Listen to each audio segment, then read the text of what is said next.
salons de conversation, bonjour à tous, heureux de vous retrouver. Épisode 8 consacré à la pandémie. Défaite des Covidios, hystérisation des débats et victoire d'Emmanuel Macron. Et les effets secondaires dans tout cela. Oui, j'ai mis 2 mois pour tourner cet épisode 8. Pourquoi? Bien d'abord, j'ai interviewé Alexandra Orion-Caude. Cela m'a pris beaucoup de temps et d'énergie entre les coups de téléphone, l'interview et évidemment le montage. Enfin, j'attendais des révélations de Robert Kennedy Jr. Et elles ne viennent toujours pas. On en parle en fin de journal. Bon, reprenons notre chronologie. En juillet, mise en place du pass sanitaire qui va donner lieu un peu plus tard au pass vaccinal. Et nous sommes dans une situation ubuesque. Défaite scientifique des Covidios et pourtant mise en place de ce pass sanitaire. Alors que nous avons la preuve que ce produit expérimental ne protège ni de l'infection ni de la transmission et que les effets secondaires sont légion. Ce qui n'empêche pas sur les plateaux de télévision les hommes politiques de mentir comme des arracheurs de dents. Castex, avec de doses, aucune chance d'attraper la maladie. Ce mensonge est relayé par des clips vidéo. Vaccinez-vous car il faut casser la transmission, martèle-t-on, soir et matin, sur les plateaux de télévision, les radios et dans des clips de campagne. C'est la raison principale. La vaccination permettrait d'atteindre l'immunité collective et de faire disparaître le virus. C'est l'argument sanitaire défendu par le professeur Fischer, responsable de la campagne de vaccination, et par les Véran, Doré, Blachier, Lacombe. Un énorme fake. Dans les rapports de ces essais, Pfizer avait pourtant bien écrit que le vaccin ne protégeait ni de l'infection ni de la transmission. Les pays les plus vaccinés connaissent les pires flambées épidémiques. Et comme ils ne sont pas à une ignoblerie près, ils vont manipuler vos émotions. Shootez-vous pour protéger les personnes âgées. Ah, l'argument altruiste. On va vous serrer le cœur avec des situations familiales émouvantes. La grand-mère qui se pchoute et qui retrouve ses petits-enfants pchoutés après des mois de confinement. Âme sensible, s'abstenir, larmes à l'œil, garantie. Bon, on va le répéter pour la 1000e fois. Ce produit expérimental ne protégeait pas de la transmission. Vous imaginez, ils ont shooter les enfants pour protéger les personnes âgées alors que le produit ne protégeait pas de la transmission. La balance bénéfice-risque n'est pas du tout favorable aux enfants. Monstrueux, ils ont fini par reconnaître cette réalité. Delfrécy, la petite gourmandise de la journée. Nous nous sommes trompés initialement sur le produit expérimental en disant qu'il protégeait contre la transmission. Delfrécy sur France 2. Trompé, c'est l'excuse de Delfrécy parce que les premières études d'Israël montraient très bien que ce produit expérimental ne protégeait pas de la transmission. Et il savait également que Pfizer n'avait pas évalué l'efficacité de son produit sur la transmission virale. Quelques années après, ça va être très dur d'assumer cette période. Dr Robert Sebag, Covidio. On n'a jamais dit que le produit du Covid empêchait la transmission. Non, il protège des formes graves. Une chose est évidente, je dis ils, pour tous ces médecins de plateau, ces politiques, ne peuvent plus assumer cette période. La mise en place d'un système totalitaire, inhumain, monstrueux, entre juillet 2021 et mars 2022. Rappel de ce bilan. En 2021, ségrégation numérique et apartheid social, des QR codes pour accéder à une vie normale, instaurant une discrimination invisible mais brutale, effondrement des droits fondamentaux, le droit de circuler librement, de travailler, de refuser un traitement médical, balayé d'un revers de décret, disparité socio-économique accrue, les classes populaires ont subi de plein fouet les restrictions quand les élites télétravaillaient confortablement, mise en place de boucs émissaires, le personnel soignant non vacciné, assignation à résidence pour les non-vaccinés. Et il faut ajouter que Véran ne se cachait pas, il a bien expliqué que c'était une obligation vaccinale déguisée. On tord les bras des Français pour qu'ils aillent à la pique-pique. Mais il n'assume pas, car s'il y a des effets secondaires, eh bien c'est de la faute du vacciné, car il n'y a pas d'obligation vaccinale. C'est monstrueux. Cet automne 2021 a été une période de désespoir dans ma vie. pas de lumière dans le tunnel, une répression féroce, une hystérie autour de moi contre les non-vaccinés. Et j'étais non vacciné. J'ai donc été exclu de mon travail, assigné à résidence. Oui, il n'y avait pas de lumière dans le tunnel. On avait l'impression que cela allait durer encore des mois, voire des années. Comme j'avais du temps libre, je ne travaillais plus, je me suis mis dans la résistance, j'ai écrit et j'ai commencé à tourner des vidéos. Et puis, la lumière est venue en novembre 2021, avec ce petit variant Omicron. Les premières données sur Omicron qui nous arrivent du Botswana et d'Afrique du Sud, de patients infectés par ce nouveau variant Covid, Omicron, sont assez surprenantes. Ce virus n'a été décelé que sur des sujets pchoutés. Il faut rester prudent, mais certains s'interrogent déjà sur cette mutation qui permet à ce variant Omicron de contourner la barrière d'anticorps des pchoutes.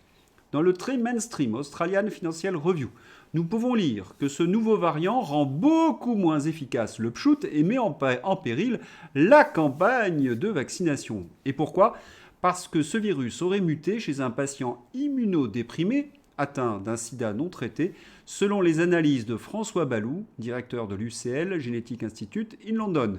Ce variant aurait acquis des caractéristiques qui rendent inopérants les vaccins du pchout. C'est ce que j'écrivais en novembre 2021, fin de partie pour la pandémie. Et je ne m'étais pas trompé. Pour quelle raison ? Parce que j'avais lu les analyses de François Balloux. Ah, François Balloux. C'est peut-être un inconnu en France, mais c'est une célébrité en Angleterre. Et pour une raison simple, c'est lui qui conseille les hommes politiques anglais.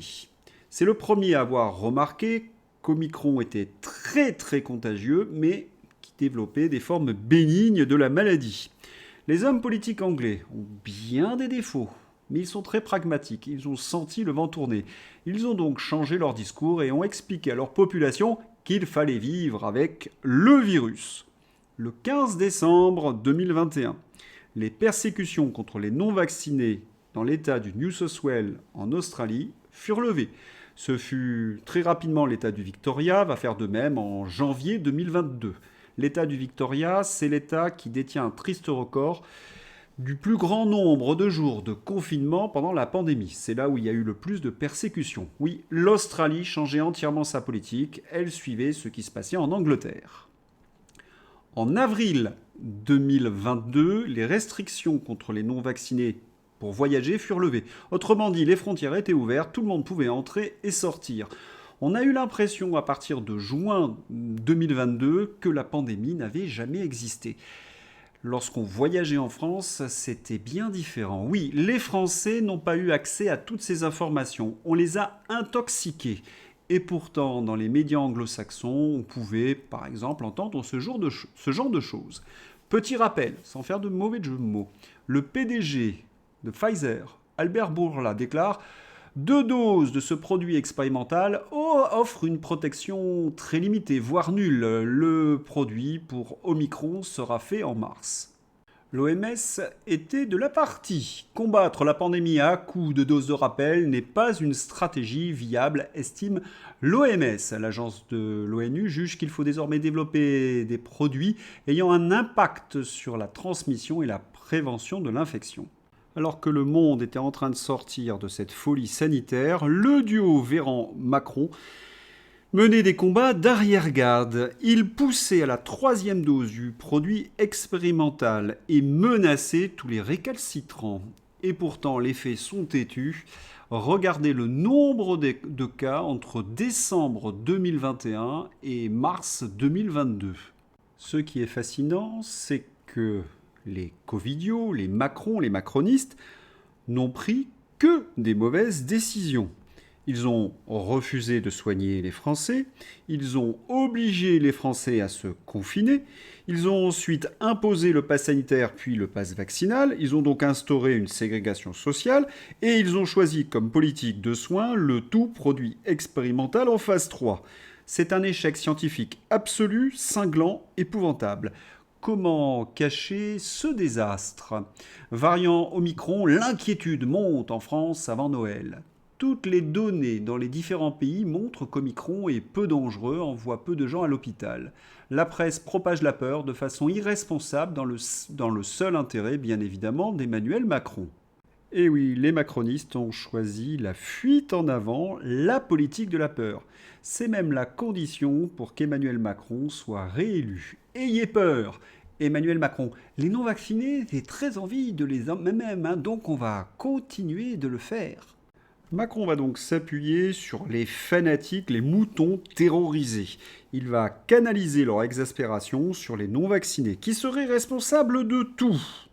Selon ces macronards, oui, les non-vaccinés seraient responsables des échecs de la Macronie. Une inversion accusatoire hallucinante. Mais elle va fonctionner parce que, vous le savez, les sbires de la Macronie, ces médecins de plateau et les merdias, vont s'en donner à cœur joie, comme Patrice Pelou, qui annonce que la cinquième vague va tuer tous les non-vaccinés. Et d'ailleurs, tous ces non-vaccinés encombrent les hôpitaux. Covid-19, le système de santé est paralysé parce qu'on doit soigner des non-vaccinés, affirme Patrice Pelou, président de l'Association des médecins urgentistes de France. Covid-19, on travaille avec 20% de lits fermés, c'est très tendu en ce moment, constate le médecin urgentiste Patrice Pelou. Le narratif est au point, ce sont les non-vaccinés qui encombrent les lits d'hôpitaux. Et si vous tombez malade, si vous êtes vacciné, vous ne serez peut-être pas bien soigné à cause de ces antivax qui encombrent les urgences. Ils ont même donné du corps à leur narratif avec Francis Palombi. Francis Palombi, président de la Confédération des commerçants de France. Il faut absolument aller au pchout, c'est une question de vie ou de mort. Je vous le dis avec toutes mes tripes, avec toute ma conviction. Je suis devenu un militant, un pro-pchout à 5000%. Francis Palombi s'était présenté au départ comme un antivax. Oui, c'est un antivax repenti. Francis Palombi, candidat à l'AREM, appelle à la vaccination de tous cet été. Il est décrit aujourd'hui par BFM comme un repenti non vacciné et hospitalisé. BFM nous prend pour des idiots et truque l'information. Énorme propagande. Comme il est démasqué par la réinformation, il est obligé de s'expliquer. Mauvais comédien, certainement, sincère au moins, j'assume mes convictions. Et on voit lequel? Professeur Chabrière, Patrice Pelou. On voit encore des formes graves, très rares, notamment chez les gens qui ne sont pas vaccinés. Encore un mensonge, les non-vaccinés sont moins contaminés et font moins de formes graves que les vaccinés. On peut discuter de tout, sauf des chiffres. Ce sont des données à partir de l'adresse, c'est-à-dire du ministère de la Santé. Et jour et nuit, vous aurez ce cortège de saletés, les Malurés, les Jomier, les Pelux, les Gilbert Doré, qui défileront sur les plateaux de télévision pour accuser les non-vaccinés de tous les échecs de la politique de vaccination d'Emmanuel Macron. Et les soignants non vaccinés, vous le savez, seront les boucs émissaires à sacrifier. Olivier Véran. Non, les soignants non vaccinés ne seront pas réintégrés car les gens malades hospitalisés ne peuvent être contaminés par des soignants non vaccinés. Ce mensonge est ignoble. Vous le savez, le produit ne protège pas de la transmission. Et c'est énorme, mais cela passe. Et les soignants non vaccinés vont être suspendus 606 jours, sans salaire, sans avenir. Et pourquoi? Eh bien, essentiellement pour des raisons électoralistes. La stratégie de la peur et du bouc émissaire doit être entretenue jour et nuit, mais elle n'est pas suffisante, elle doit être accompagnée par autre chose. Oui, il faut que ces stratégies soient soutenues par des tensions permanentes. Alors, contre Omicron, les créatifs de l'Élysée vont inventer des mesures chaque jour, plus débiles les unes que les autres. Au nom de la science, il faut absolument entretenir la flamme des covidios enragés. Jean Castex. Pour freiner Omicron, la consommation dans les bars et cafés ne pourra plus se faire seulement debout, mais seulement de manière assise. Le ministre des Transports, Jean-Baptiste Djabari.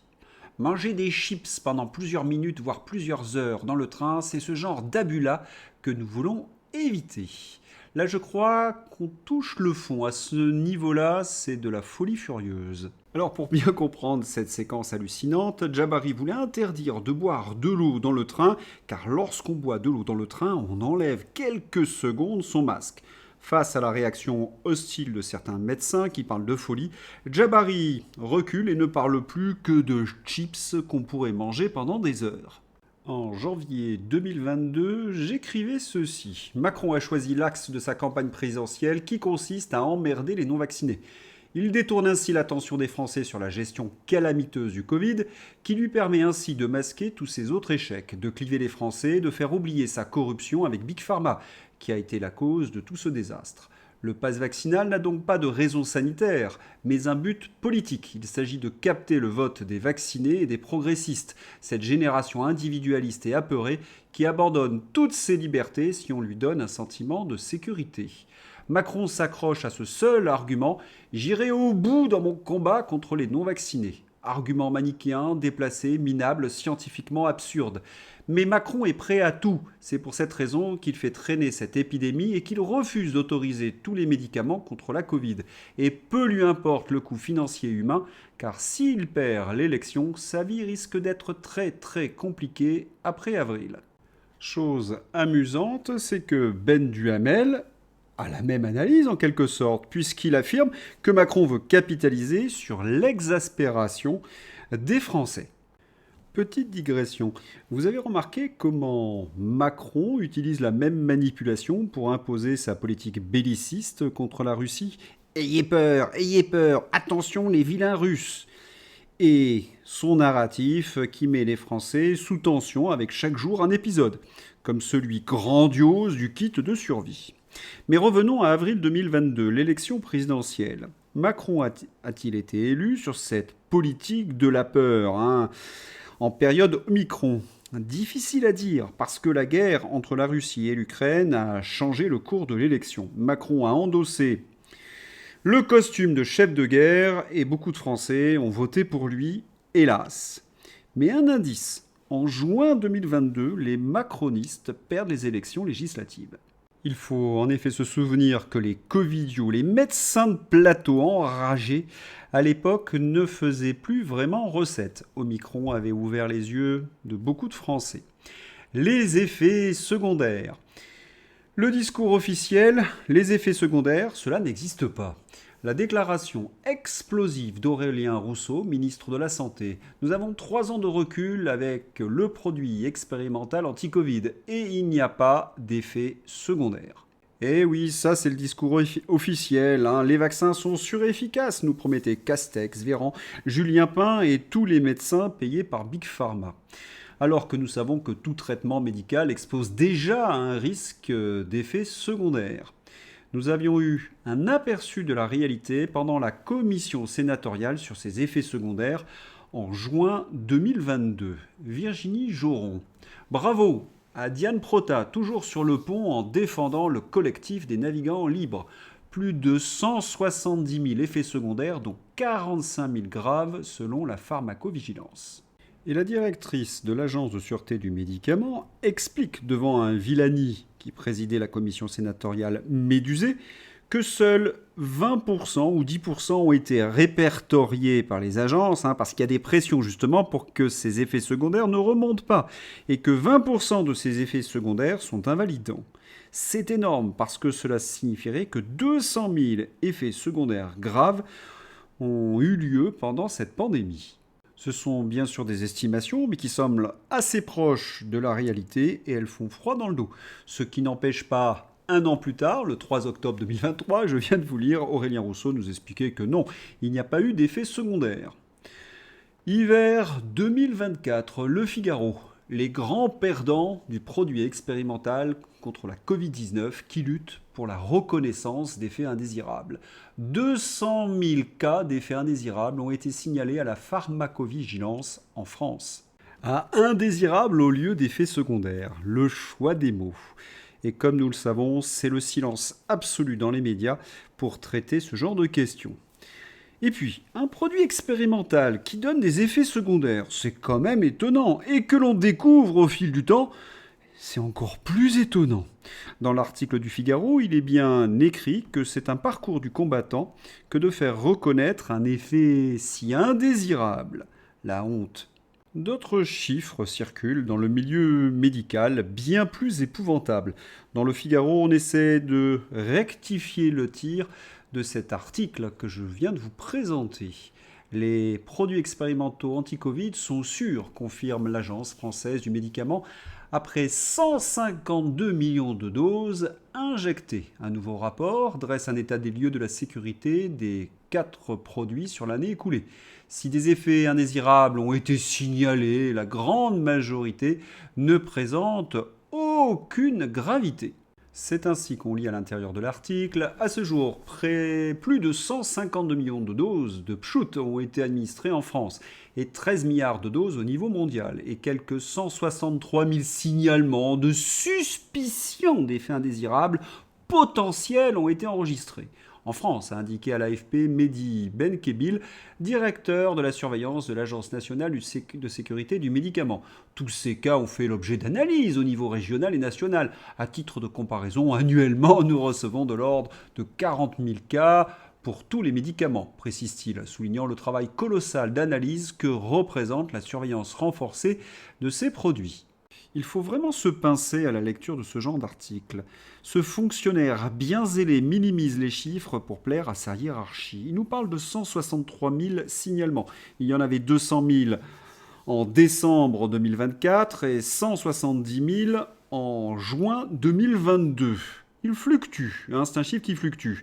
Mais il faut savoir que pour un autre produit, s'il y avait autant de remontées d'effets indésirables, il serait suspendu dans l'heure. Or, pour le produit Pfizer, cela passe crème.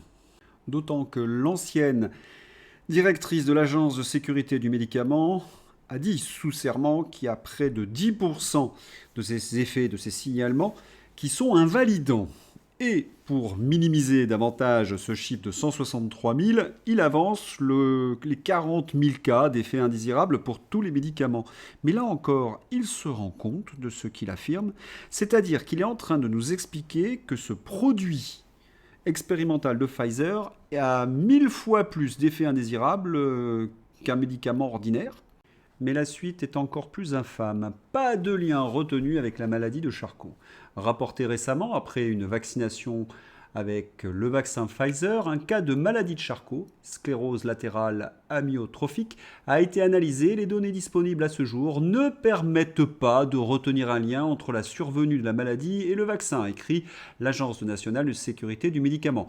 Après un examen collégial avec les centres régionaux de pharmacovigilance. Ce cas est celui d'une trentenaire de l'Allier dont la famille et une association de victimes ont largement communiqué sur les réseaux sociaux et dans la presse régionale autour d'une supposée reconnaissance officielle d'un lien de causalité entre sa maladie et cette vaccination. Le journaliste faisait référence à cet article dans France Bleu Région. Première reconnaissance officielle pour une moulinoise atteinte de la maladie de Charcot après un Pchout anti-Covid. J'en peux plus de cette façon de faire, parce qu'après avoir concédé qu'il y a quelques cas spectaculaires, mais il ne nous donne pas les pourcentages, il nie la causalité entre le produit expérimental et la maladie Charcot. Mais la réalité, et les spécialistes nous l'ont dit, c'est qu'ils ne savent pas qu'ils sont encore en train de travailler sur le sujet. Puis ce qui est drôle dans l'article du Figaro, c'est qu'ils estiment qu'il n'y a pas de lien avec la maladie de Charcot après un examen collégial. L'examen collégial, ce sont des fonctionnaires zélés qui se sont réunis pour appliquer les ordres d'en haut. Rien à voir avec un diagnostic médical. Je vous ai parlé de cet article il y a quelques jours. Paris Match, plus de 2 millions de Français de plus de 18 ans touchés par des Covid longs. Covid long, la maladie du silence, près de 700 000 enfants touchés par des Covid longs. Pour le professeur Sabatier, qui a étudié les effets délétères de la protéine Spike, ces Covid longs sont des effets indésirables de ces produits expérimentaux. Bravo à Jean-Marc Sabatier, directeur de recherche au CNRS, docteur en biologie cellulaire et microbiologie et spécialiste des thérapies à base de protéines modifiées. Il nous explique l'ampleur des effets indésirables liés à ces produits expérimentaux. Vous constatez que le chiffre de 2,7 millions pourrait correspondre à l'estimation de l'ancienne directrice de l'Agence de sécurité du médicament qui avait été auditionnée par Cédric Villani lors de la commission d'enquête sur les effets indésirables. Je m'attendais à ce que l'article de Paris Match soit repris sur les réseaux sociaux, soit repris dans une grande partie de la presse aux ordres. Rien, silence radio, on les sent tous tétanisés. Est-ce que la vérité va venir d'Amérique avec par exemple Robert Kennedy Jr. Le ministre de la Santé, Robert Kennedy, sort la sulfateuse contre le Big Pharma et les corrompus. En seulement quelques jours, rupture totale avec la politique d'abattage systématique et de vaccination massive concernant la grippe aviaire. Les spéculateurs démasqués, Big Pharma gémit, mais il tient bon. Des élus au Congrès lancent l'idée d'interdire partout aux États-Unis les produits expérimentaux à l'ARN messager. Et une Cour suprême lance la possibilité d'attaquer en responsabilité les laboratoires. Il faut ajouter que Javier Milei a dit cette phrase qui doit faire trembler plus d'un chef d'État dans le monde. Les confinements liés à la Covid étaient un crime, oui, pour apaiser des dictateurs sanguinaires. À votre avis, quelle a été l'attitude d'Emmanuel Macron lorsqu'il a entendu le discours de Javier Milei ? Je viens de m'entretenir avec le président argentin Javier Milei. Nous avons échangé sur la situation économique en Argentine et les défis à relever. Le peuple argentin pourra toujours compter sur le soutien de la France. Oui, il a fait dans sa culotte. J'espère que vous avez apprécié ce salon de conversation, un neuvième sur la politique de l'Union européenne pendant la pandémie.